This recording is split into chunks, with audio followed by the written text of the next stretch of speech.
Lord immolation. Well, my main reply has to do with the fact that there are two levels, two different things we're talking about. We're talking about materialism, okay, and we're talking about this stream of perceptions we have. Now, you can explain the perceptions in terms of materialism, fine, but to be honest, what do you explain the materialism in? Okay. In other words, one of these things you have, I mean, you're the one that believes with the metaphysics, you have to accept something.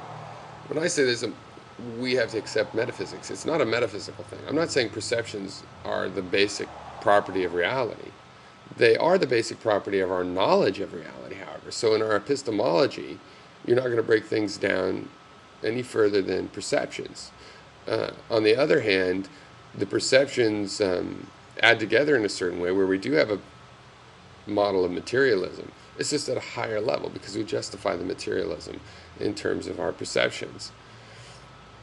Specifically a subset of perceptions, And what I really want to know is that, we're not going to we shouldn't plan to agree on this anytime soon. But we could try to understand each other's positions well.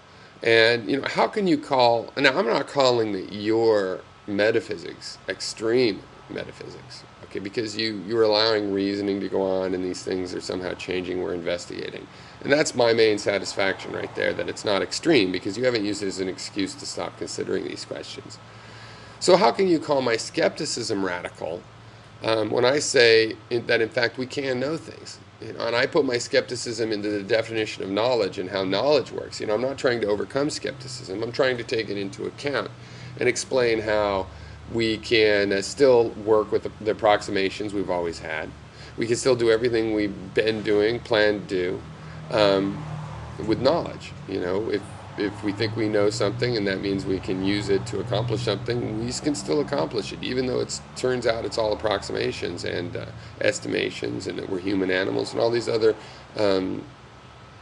limits that were thought of as too corporal and unclean by, abstract thinkers like Plato. Knowledge can be demonstrated, so we can measure relative knowledge based on the relative successes of a demonstration. Okay. Now you say which ontological posits are fundamental, which are reduced to the fundamental. Okay.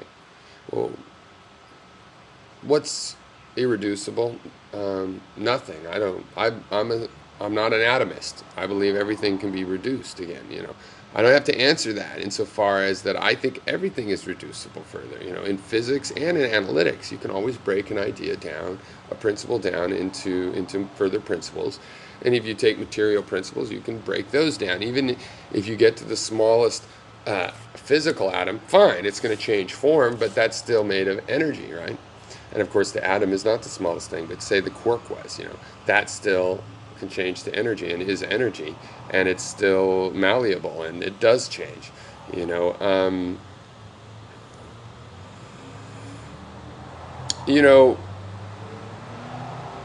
If that is materialism, that's this material world. But what about the idea we have of it, the knowledge of the material world? Okay, that also can be reduced.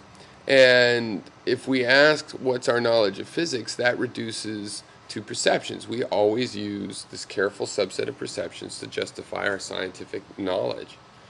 And so that makes it more fundamental than materialism. Now, for one thing to be fundamental relative to another thing, that's something we can answer, because we're saying, well, which story is told in terms of the other story? In nature, we can't know the true fundamental. That's what I believe. I can justify this various ways. There's various arguments for this. Even they come from assuming that the world was entirely material, just like we think, but realizing that means there's certain limitations of our body being made of a small subset of this material. Okay, so even though the material, I think, will be reduced forever, there'll always be more questions. There's not going to be an atomic concept or an atomic material, because material can change into energy, and the energy is not atomic, and so on. But we are humans, okay? So we do have a fundamental starting point for our knowledge of all this stuff, and that is related directly to the kind of being that we awake as, with our mind and our body. And that's a stream of perceptions that we have. That's what starts up, a stream of perceptions, and we process it. And there is our ability to process it, and our ability to describe abstractions about how we process it. So we could put our perceptions in terms of objective reality, but physics has some wrenches to throw in that machine because of the way truth is relative. So suddenly, if you want to put your perception in terms of objective reality, it's a bit difficult, isn't it? What's the objective reality of your speed? Is that you have an infinite number of speeds? So it's like the objective reality is you're still going to have to look at all the relative reference frames to know your speed at any particular application you want to make of that question, like how much damage if you strike this other thing. You're going to end up going to objective reality, finding out that to do that, all you really have is the relative speeds of these two reference frames. And that leads back to relativity. Okay, so this is all why I consider myself very much a materialist, and a physicalist. Because I say the only thing that is real is the material to us, and it's defined through the perceptions. Okay, that's real. Our perceptions exist, and materialism is our abstractions about perceptions. They're still statements. Our material abstractions are statements about perceptions. Okay, and that's why realism must be practical. It has to start from whatever our actual starting point is, and not some disembodied starting point that we use our bodies, ironically, to pretend that we imagine. We're never disembodied, and yet we think we can picture a disembodied starting point. We're pretending that we got a disembodied starting point. It's a good thought experiment because it's mind expanding. But eventually you have to realize, I can't think nothing.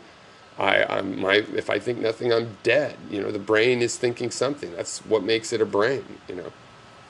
Okay, you say that there's only universals in the relationships of universals, and I'm really curious about that because what's a universal? Is a proton universal, even though it can go into some sort of a nuclear furnace or the Big Bang and be diffused into energy, recoalesce into another particle, or an electron in a wave packet where it has all of these different possible positions and spins and things, and all its properties, and they're sort of a non-determinist, and you're going to tell me that that's a universal. Because the thing is, there is an eternality to that through the law of conservation of energy, which I believe.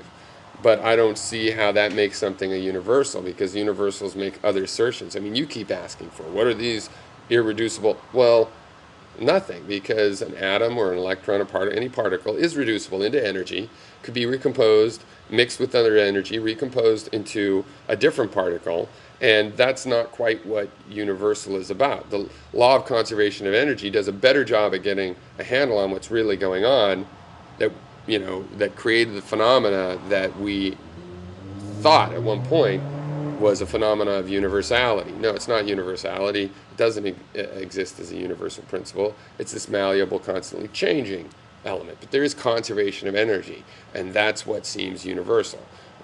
But it's more eternal. It's more something that requires, for example, time, and does not rely at all on even a hint of the idea that something needs to be unchanging, which universals traditionally does. And if you think that's not sneaking into your application of universals, I just mean the plural you, look again, because I think it does. Okay, now, as far as, that we can't know anything, I didn't say that. I don't say that. I don't say that we can't know anything. Okay, I think the objectivists and metaphysicists say that because they're the ones that are saying, well, we can't actually judge our fundamental principles. We just have to take them on faith. We have to say they're certain because we can't prove they're certain. And I say we can't prove they're certain, and we don't need to.